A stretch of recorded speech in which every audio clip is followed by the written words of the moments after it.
이 시간 하나님의 말씀을 보겠습니다. 우리 마가복음 4장 9절과 23절 우리 두 구절을 다 같이 일어나셔서 우리가 함께 큰 소리로 우리 합독하십시다. 시작. 또 이르시되 들을 귀 있는 자는 들으라 하시니라. 23절.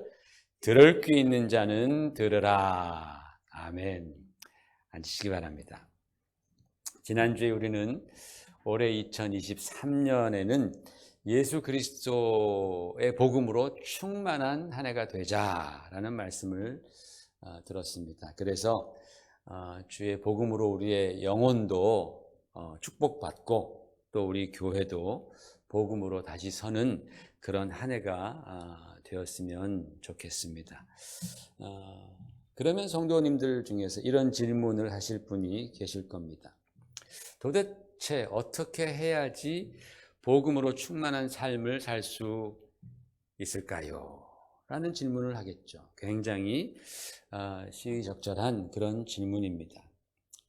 사실 우리 모두가 이런 질문을 우리 자신에게 던져야 합니다. 어떻게 해야지 도대체 내가 복음으로 충만한 삶을 살 수 있느냐라는 것이죠. 이 적절하고 중요한 질문에 대한 대답을 우리 주님께서 오늘 본문 말씀을 통해서 주신 것입니다. 여러분, 오늘 본문 말씀은 그 유명한 씨 뿌리는 자의 비유를 주신 다음에 바로 하신 말씀입니다. 여러분, 씨 뿌리는 자의 비유 여러분 너무나 잘 아시죠? 그죠? 씨앗이 땅에 떨어졌는데 어떤 땅은 길가라서 새들이 바로 먹어버렸고, 또 어떤 땅은 흙이 얕은 돌밭이라서 씨앗이 자라다가 말라버렸고, 저기 그림에 다 나오지 않습니까?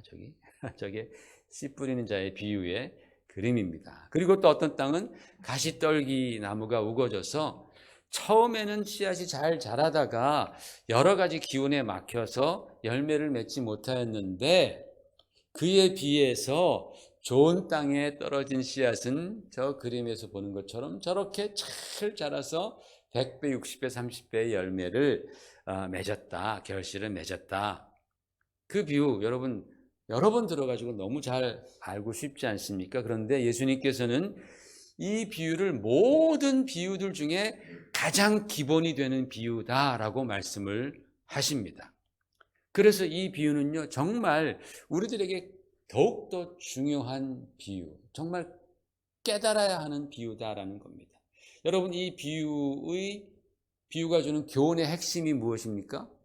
예수 그리스도의 복음을 받은 사람들은 모두가 다 좋은 땅이 되어서 그 복음의 열매를 맺으며 살아야 한다 라는 게 그 교훈 아니겠습니까? 핵심 교훈, 그렇죠? 그리고 이 비유 다음에 주님께서 들을 귀 있는 자는 들으라 라고 말씀하신 거예요. 그런데 주님께서는 이 들을 귀 있는 자들은 들으라 라는 이 말씀을 씨 뿌리는 자의 비유를 하신 다음에 하셨고, 그 다음에 그 비유를 제자들에게 해석해 주신 다음에 또 한 번 하신 거예요. 그게 아까 9절과 23절. 그렇게 두 번이나 들을 귀 있는 자들은 들으라 라고 말씀하시면서, 여러분, 우리가 주님의 말씀을 들을 때에 듣는 태도가 얼마나 중요한지에 대해서 주님께서는 강조하신 것입니다. 여러분, 제가 지난 목요일 아침에 아침 큐티 보내드리잖아요. 그때 보내드린 내용 중에서 예수 그리스도의 복음은 우리에게 말씀을 통하여 전해집니다 라고 쓴 대목이 있습니다. 예수 그리스도의 복음은 뭘 통해서? 말씀을 통해서 우리에게 전해진다라는 거죠. 여러분, 이거 굉장히 단순한 말이지만은 그러나 굉장히 중요한 복음의 핵심이 바로 그것입니다. 말씀을 통해서 우리에게 복음이 전해진다.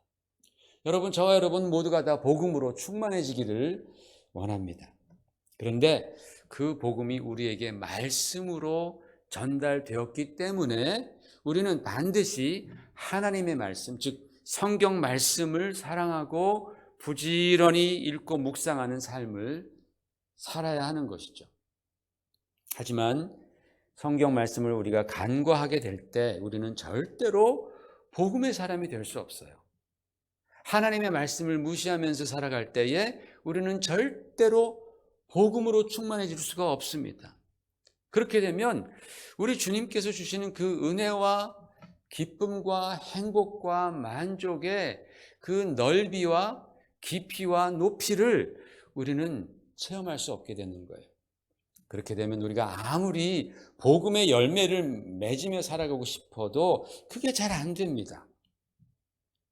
왜냐하면 복음에 대해서, 하나님의 말씀에 대해서 우리가 신중하지 않았기 때문에 그런 것입니다. 그래서 주님께서는 들을 귀 있는 자는 들으라 라고 말씀하신 거예요. 하지만 여러분, 이게 정말로 무슨 뜻입니까? 무슨 의미입니까? 우리 중에 귀 없는 분이 계십니까? 제 말씀이 지금 들리지 않는 분이 계십니까? 그런 분 아무도 안 계시잖아요. 자, 이 비유를 다시 한번 우리가 생각해 보십시다. 씨 뿌리는 자의 비유에서 씨 뿌리는 사람은 누구예요? 예수님 자신입니다. 그 당시에는 예수님 자신. 그리고 그 이후에는 이제 제자들, 그리고 점점 퍼져나가죠. 씨 뿌리는 자들이, 말씀을 뿌리는 자들이죠. 이 씨앗은 복음의 말씀입니다. 다른 말씀이 아니라 복음의 말씀을 뿌리는 거죠. 주님은 이 모두에게 동일한 씨앗을 뿌렸다고 말씀하고 있습니다. 그런데 결과는 어때요? 천차만별 다른 거예요. 동일한 복음의 말씀을 뿌리셨건만 그 결과는 너무나 다르게 나타났다라는 겁니다. 그러니까 복음은요, 말씀을 받는 사람에 따라서 어떤 사람들은 아예 그 복음의 말씀을 상대도 안 하는 사람들이 있고, 어떤 사람들은 잠깐 기뻐하다가 그냥 시큰둥해지는 그런 경우도 있고, 어떤 이들은 잘해보려고 하다가 무슨 어려움이 있고 문제 때문에 무너져버리는 그런 경우도 있습니다. 그러나 어떤 분들은 그 동일한 말씀으로 엄청난 열매를 맺는 것이죠. 복음의 열매를 맺는 것이죠. 주님께서는 이 천차만별의 엄청난 차이가 어디서부터 생겨난다라고 바로 말씀하셨냐면은 바로 주님의 그 말씀을 듣는 대로부터 그 큰 차이가 생겨난다라는 거예요. 다른 문제가 아니라 그 복음의 말씀을 내가 어떻게 듣느냐, 거기서부터 우리 각자 복음을 듣는 사람들이 살아가면서 맺을 수 있는 그 열매의 차이가 나타난다라고 주님은 지금 말씀해 주시는 겁니다. 여러분, 우리 주님께서 이 땅에 친히 오셔서 복음을 전해 주셨습니다.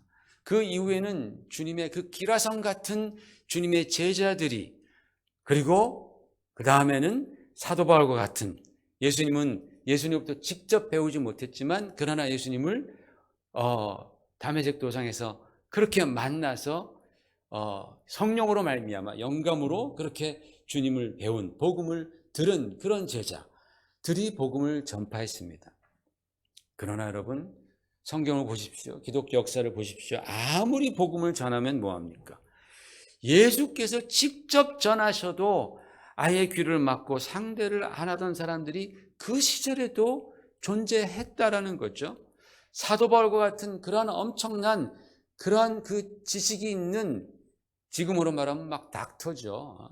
열정 있는 그런 분이 복음을 전해도 그 복음을 조롱하고 사도 바울을 핍박하는 사람들이 부지기수였습니다.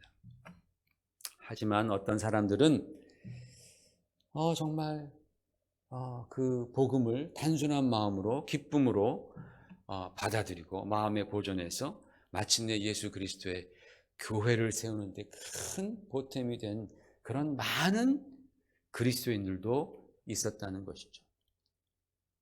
그렇게 복음으로 충만했던 그리스도인들의 수고와 희생으로 인해서 예수 그리스도의 복음은 2000년의 세월을 견뎌온 것입니다.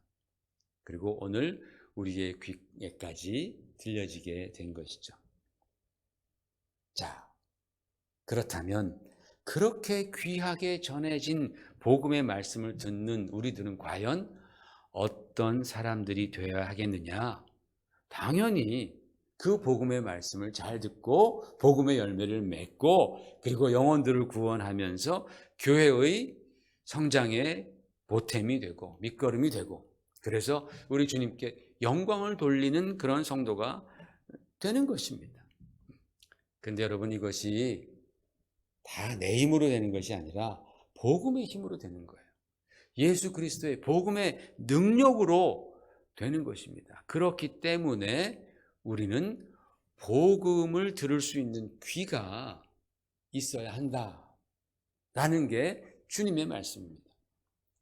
자, 그래서 제가 어떻게 하면 내가 복음을 들을 수 있는 귀를 가진 사람이 될 수 있을까에 대해서 세 가지 팁을 드리려고 합니다. 첫 번째로는 내가 복음을 들을 수 있는 귀가 있기 위해서는 첫 번째로는 여러분이 성경 읽기를 통해서 듣는 말씀 또는 설교를 통해서 듣는 말씀, 여러 가지 경로를 통해서 듣는 그 말씀이 하나님의 말씀, 예수 그리스도의 복음이라는 사실을 여러분이 반드시 기억하시기를 부탁을 드립니다. 이 기독교 역사에서 보면은 중세에서 근대로 넘어오는 이렇게 넘어가면서 기독교가 굉장히 큰 타격을 입었던 일이 있습니다. 왜냐하면 사람들이 성경을 하나님의 말씀으로 인정하지 않는 거예요. 중세에서 근대로 넘어가면서 사람들이 성경을 하나님의 말씀으로 인정하지 않기 시작하자 기독교가 굉장히 큰 타격을 받는 거죠. 왜 그랬느냐? 인간의 이성적인 사고가 중시가 되고 과학이 점점 고개를 들게 되던 18세기, 19세기에 사람들은 성경을 무시하기 시작하는 겁니다. 당시 그들이 갖고 있던 과학적인 그런 사고로 봤을 때 말씀으로 이 복잡한 천지가 창조되었다라는 것, 이게 말이 안 된다라는 거예요. 그래서 진화론도 생기고 그러지 않습니까? 노아 홍수가 전 세계를 뒤덮었고 그때 노아 가족 단 8명만 살아났다. 방주로 인해서. 그게 믿기지가 않는 거죠. 죽은 자가 다시 사는 것, 그것이 도무지 말도 안 된다라고 사람들은 여기는 겁니다. 여러분, 지금부터 200년 전의 과학이 얼마나 대단했겠습니까? 지금에 비하면 200년 전의 과학, 그건 진짜 아무것도 아닙니다. 당시에는요, 비상식적인 생각들이 과학의 탈을 쓰고 사람들과 그 사회의 그 사회를 얼마나 많이 지배했는지 말도 못합니다. 얼마나 우스운 일들이 많이 생겼는지 여러분도 다 아시잖아요. 예를 들어서 의과대학에서 목욕하면 안 된다. 뜨거운 물로 목욕하면 그때 목욕할 때 사람의 피부에 땀구멍이 열려서 그리로 다 바이러스가 들어가니까 뜨거운 물로 목욕하면 사람은 안 된다. 그래가지고 프랑스 파리 대학에서 의과대학에서 그 얘기를 한 거예요. 그러니까 당시에 파리 왕들은, 프랑스의 왕들, 귀족들은 목욕을 안 하죠. 루이 14세인가는 평생 3번 목욕했다는데 그게 과학이었다라는 거 200년, 300년 전에. 그런데 그런 과학적인 그 참 알량한 상식을 가지고서 성경 말도 안 돼. 성경은 굉장히 비과학적이고 이치에 맞지 않는 그런 책이야 라고 낙인을 찍지 않았습니까? 물론 하나님이란 존재는 과학으로 증명할 수 없으니까 하나님은 존재하지 않는다라고 결론을 내렸습니다. 그러한 사상을 우리가 자유주의 신학이라고 하는데 그 자유주의 신학이 신학교에도 들어가는 거죠. 신학계에도 들어가고 그런 신학을 배운 목사들이 거기에 또 동조하다 보니까 기독교 신앙은 막 휘청휘청거렸습니다. 정말 존폐의 위기를 맞았었습니다. 다행히도 그런 신학 사조나 경향에 물들지 않고 이 성경은 살아계신 하나님의 말씀이고 예수 그리스도는 우리를 구원하러 오신 하나님의 아들이시다라는 것을, 그리고 성경은 하나님의 말씀으로 무오한 책이다 라고 그렇게 확고히 믿는 분들에 의해서 오늘 우리는 이 귀한 복음의 말씀을 하나님의 말씀으로 믿고 있고 예수 그리스도의 복음으로 믿을 수 있게 된 것입니다. 그러나 지금도 그때 당시에 그런 유혹과 위험은 언제나 우리 주변에 맴돌고 있습니다. 더 강력한 파워를 가지고 왜? 그동안 엄청나게 더 과학은 발달했기 때문에. 그러나 여러분, 앞으로 300년 후에 우리의 그 미래의 후손들이 300년 전에 우리를 되돌아봤을 때 우리의 과학은 또 얼마나 유치찬란하겠습니까? 그렇죠? 진짜 유치찬란한 것 가지고서 뭐 이렇다 저렇다 뭐 어쨌든. 그러나 지금 우리에게는 굉장히 강력한 파워를 가지고 지금 막 우리를 유혹하고 우리를 조롱하고 심지어는 마치 인간의 몸에 칩을 끼워놓은 것 같이 막 칩 끼워놓지 않습니까? 요새는 우리 머리 저 구석 어딘가에 그런 생각들이 자리 잡고 사사건건 우리의 믿음을 회방하기도 하는 것이 현실이다라는 거죠. 그렇기 때문에 여러분, 우리는 복음을 들을 때에 더욱더 우리의 입장을 확고히 해야 되는 거예요. 이 하나님의 말씀, 이 하나님의 말씀이 정말 살아계신 하나님의 말씀이다라는 사실을 내가 분명히 믿고 내 입장을 확고히 할 때에 그때에 우리는 복음에 대한 귀가 열리기 시작하는 것입니다. 두 번째 팁은 꾸준해야 합니다. 꾸준해야 합니다. 여러분 TV와 같은 매체를 보게 되면 언제나 광고가 나오죠. 어떤 광고는 막 몇 개월 동안 또는 1년 12달 계속해서 광고가 나오는 그런 광고들이 있습니다. 왜 회사들은 그 큰 돈을 들여서 그렇게 광고를 해야 되겠습니까? 바로 사람들의 마음과 생각을 빼앗기 위해서입니다. 나는 지금까지 수십 년간 마시던 그 맥스웰 커피 아무 문제가 없고 좋았는데 이 김연아 커피 광고를 보면서 그걸 계속해서 보다 보니까 그쪽으로 갈아타고 싶어지는 거예요. 맥심으로. 네. 여러분 뭘 하든지 꾸준히 하는 사람을 이기지 못하죠. 그렇게 꾸준히 뭔가를 하는 사람은 뭘 이루어도 반드시 이루어 놓게 됩니다. 여러분 우리가 그리스도인으로서 우리가 수십 년 동안 신앙생활 한다면 꾸준히 한 거 아니겠습니까?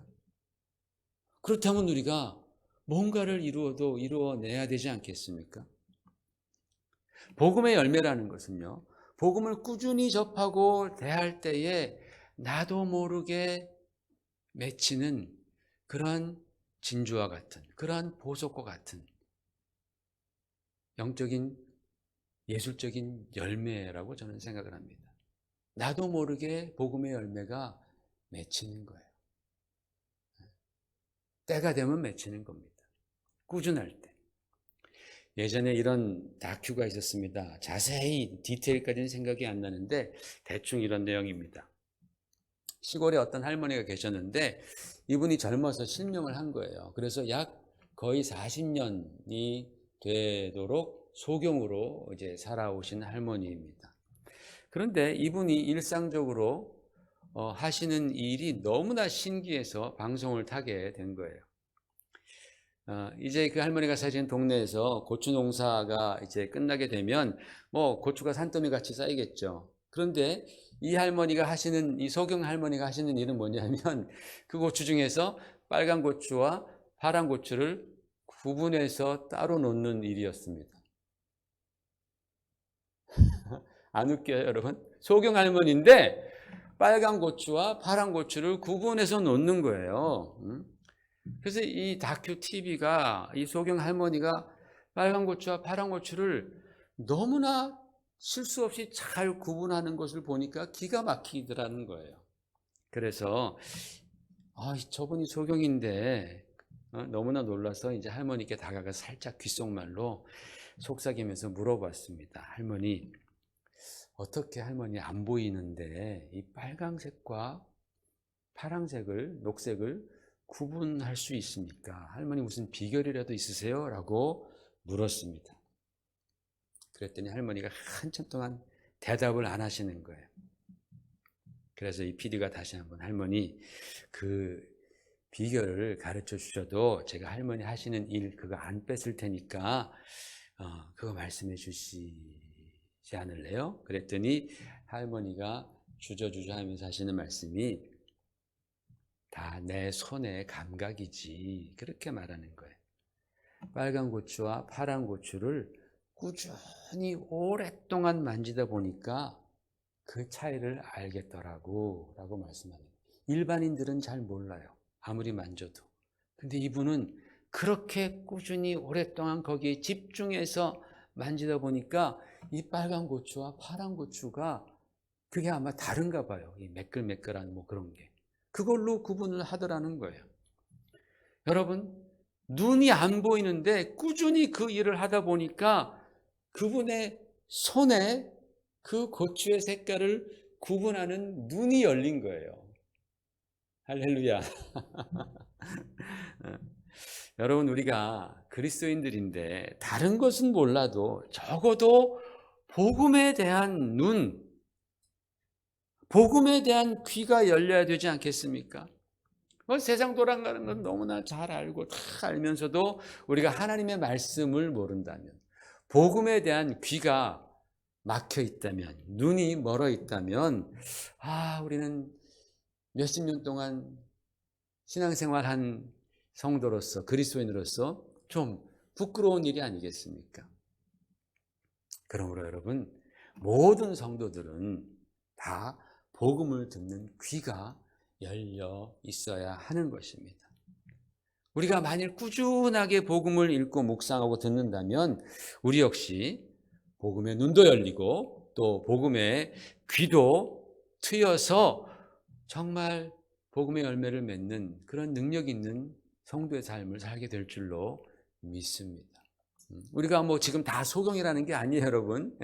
우리가 어떤 분들은 이만큼 뛴 분도 있고 어떤 분들은 요만큼 뛴 분도 있고, 제가 청력 검사를 해보니까 예전에 청력도 그죠 있잖아요. 파워가 10인 경우도 있고 7인 경우도 있고, 그죠? 뭐 4 정도 되면은 보청기를 끼라 그러더라고요. 그럼 보청기 끼고 그러면 안 되겠죠, 그죠? 우리 복음의 귀가 열리기를 예수 이름으로 축원을 드립니다. 마지막 세 번째로는 실천에 옮겨야 한다라는 겁니다. 실천에 옮겨야 한다. 들은 말씀을.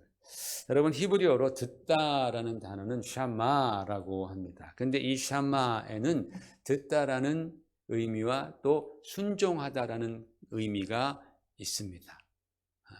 그래서 순종하는 것을 그냥 샤마라고 말을 합니다. 우리는 듣다, 순종하다 이렇게 두 단어가 따로 있지만은 이 샤마 안에는 이 두 의미가 그냥 다 들어가 있어요. 그래서 샤마 하면 순종하다라는 뜻으로도 그렇게 사용됩니다. 물론 우리나라 단어도 그렇잖아요. 야, 너 엄마 말 좀 들어. 제발 엄마 말 좀 들어. 그럴 때 그게 무슨 말입니까? 야, 엄마 말씀에 좀 순종 좀 해라 라는 그런 의미 아니겠습니까? 그러니까 여러분, 주님께서 들을 귀 있는 자는 들으라 라고 말씀하셨을 때 그 의미는 단지 말씀을 듣고 깨닫는 것, 이것을 넘어서 그 말씀에 순종하는 사람이 되어라 라는 그런 뜻입니다. 여러분, 사도 바울이 초대교회들에게 쓴 많은 편지들이 있습니다. 그 편지들을 보면 교회들마다 이런저런 문제가 있는 것들이 드러납니다. 그런데 그 교회들 중에서 데살로니가 교회만큼은 다른 교회들에 비해서 그렇게 큰 문제들이 없었던 좋은 교회였습니다.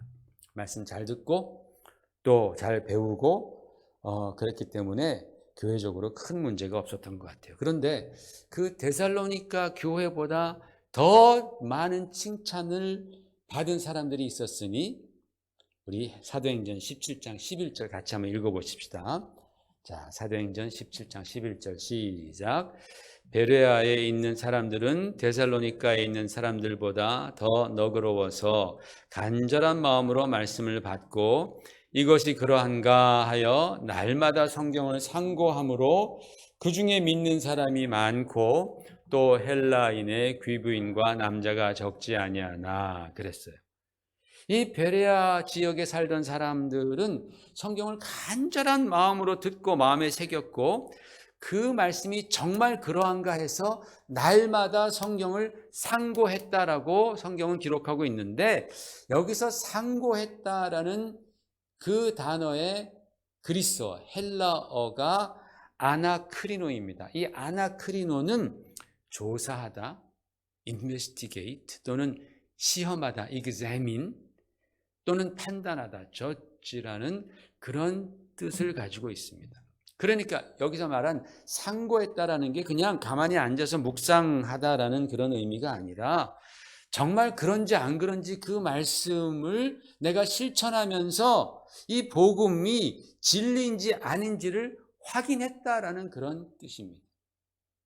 그래서 복음이 주 예수 그리스도를 너의 구주로 영접하라 그러면 믿음으로 영접하는 거예요.